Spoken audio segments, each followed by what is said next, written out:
Assalamualaikum warahmatullahi wabarakatuh. Perkenalkan, nama saya Muhammad Arif Mahdi. Saya seorang mahasiswa teknik sipil di Universitas Pelita Bangsa. Pada kesempatan kali ini, saya akan menjelaskan sedikit mengenai tahap persiapan pelaksanaan pekerjaan konstruksi dalam mata kuliah manajemen proyek. Langsung saja kita mulai materinya.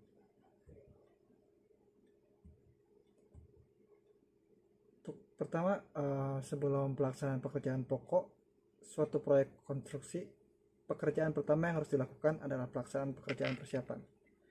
Pekerjaan persiapan pada pekerjaan konstruksi bangunan berbeda-beda seperti gedung, infrastruktur, pelabuhan, irigasi, atau besar kecilnya pekerjaan atau tingkat kesulitan pada pekerjaan secara umum tidak banyak perbedaan.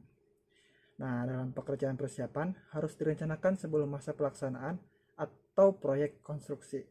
Bahkan pekerjaan ini harus telah disiapkan pada waktu tender dan dijadikan bagian dari penawaran tender proyek bersangkutan. Pekerjaan proyek konstruksi dimulai dengan tahap awal proyek, yaitu tahap perencanaan dan perancangan. Kemudian dilanjutkan dengan tahap konstruksi, yaitu tahap pelaksanaan pengembangan fisik. Berikutnya adalah tahap operasional atau tahap penggunaan dan pemeliharaan.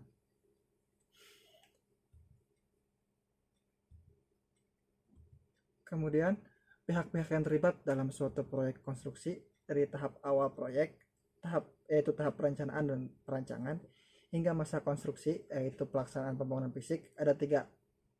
Yang pertama yaitu si owner atau pemilik proyek, yang kedua adalah pihak perencana atau desainernya, terus yang terakhir ada pihak kontraktor sebagai pihak pelaksana. Pihak atau badan yang disebut konsultan dapat dibedakan menjadi 2, yaitu konsultan perencana dan konsultan pengawas.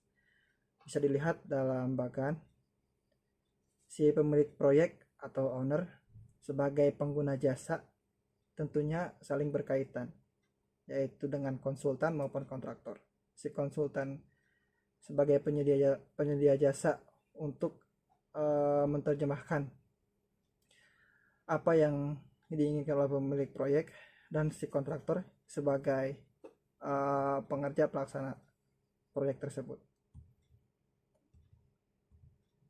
Kemudian dalam tahap persiapan pelaksanaan pekerjaan konstruksi ada beberapa tahap. Untuk tahap pertama yaitu tahap perancangan atau planning. Tahap perencanaan atau planning. Yaitu merupakan penetapan garis besar rencana proyek yang mencakup rekrutmen konsultan untuk menerjemahkan kebutuhan pemilik, pembuatan term of reference atau TOR, kemudian ada survei, kemudian ada studi kelayakan proyek, pemilihan desain, program, dan budgeting. Di sini merupakan tahap penjelasan, studi, evaluasi, dan program yang mencakup hal-hal teknis, ekonomis, lingkungan, dan lain-lain. Kemudian hasil-hasil di tahap ini adalah laporan survei, studi kelayakan, program dan budget, TOR atau term of reference, dan yang terakhir ada master plan. Kemudian yang kedua ada tahap perencanaan atau desain. Tahap perencanaan sendiri ada beberapa tahap. Di sini ada 3 tahap, yaitu tahap pra-rancangan atau preliminary design. Terus yang kedua ada pengembangan rancangan atau development design. Terus yang ketiga ada tahap perancangan akhir dan penyiapan dokumen pelaksanaan atau final design dan construction document. Untuk tahap yang pertama pada tahap perancangan atau desain, yaitu tahap pra-rancangan. Pada tahap ini mencakup kriteria desain, potongan denah, gambar situasi slide plan, tata ruang, sampai estimasi secara global. Kemudian di tahap yang kedua yaitu tahap pengembangan rancangan. Pada tahap ini tahap pengembangan dari prarancangan yang sudah dibuat dan diperhitung-hitungkan secara lebih detail, mencakup perhitungan-perhitungan desain secara rinci, gambar-gambar detail, garis besar spesifikasi, terus yang terakhir ada estimasi biaya untuk konstruksi secara lebih rinci. Kemudian yang terakhir ada tahap rancangan akhir atau final design. Nah, pada tahap ini merupakan tahap akhir dari perencanaan dan persiapan untuk tahap pelelangan yang mencakup gambar-gambar detail untuk seluruh bagian pekerjaan, detail spesifikasi, daftar volume atau bill of quantity, estimasi biaya konstruksi secara rinci, dan syarat-syarat umum administrasi dan peraturan umum sebagai syarat untuk dokumen lelang. Kemudian ada tahap ketiga dalam tahap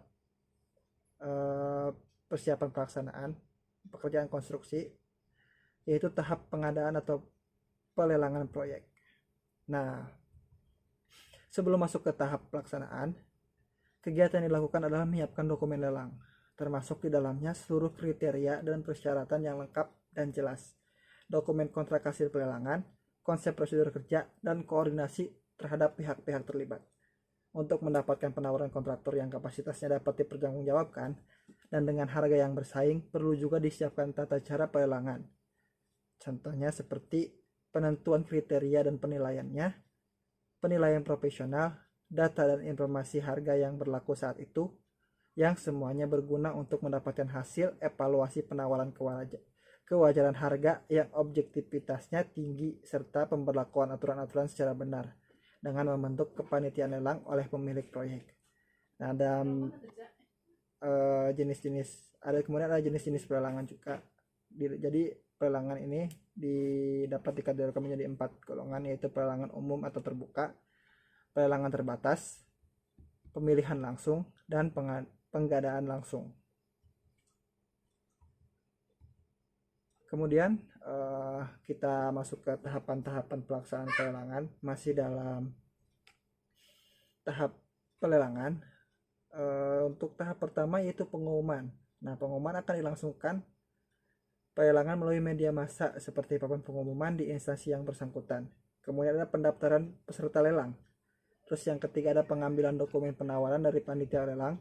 Terus yang keempat ada penjelasan berupa penjelasan administrasi dokumen penawaran, tinjauan ke lokasi proyek dengan membuat berita acaranya. Terus yang kelima ada pemasukan dokumen penawaran dari peserta lelang.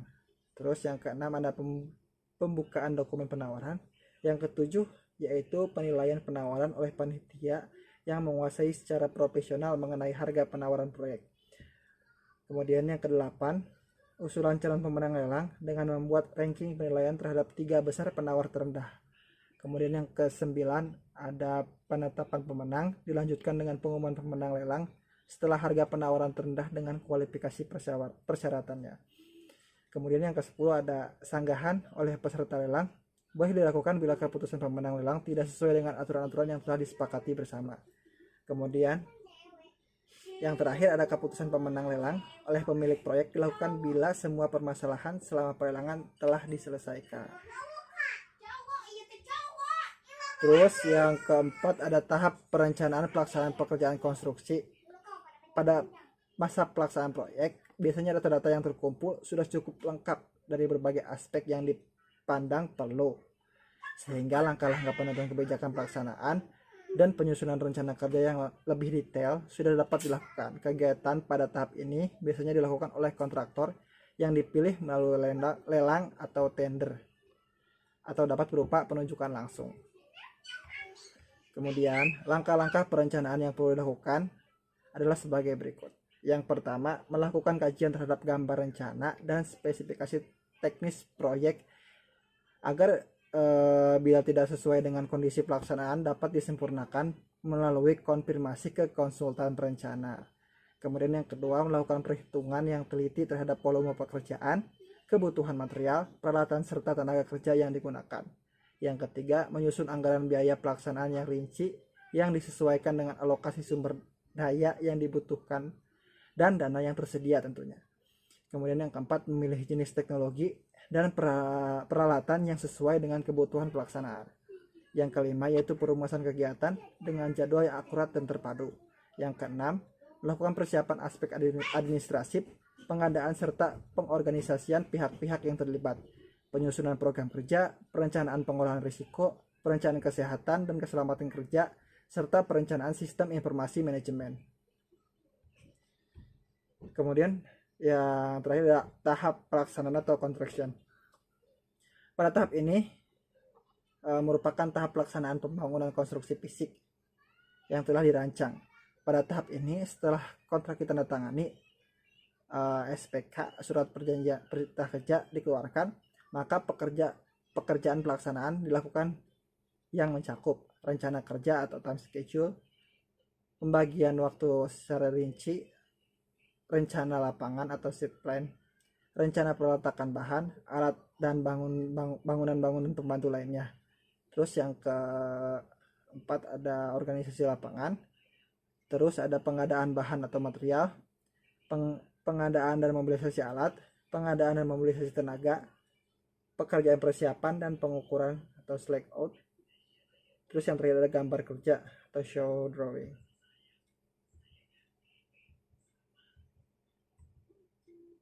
Mungkin cukup sekian dari saya. Mohon maaf apabila ada salah kata atau perbuatan. Saya akhiri. Terima kasih. Wassalamualaikum warahmatullahi wabarakatuh.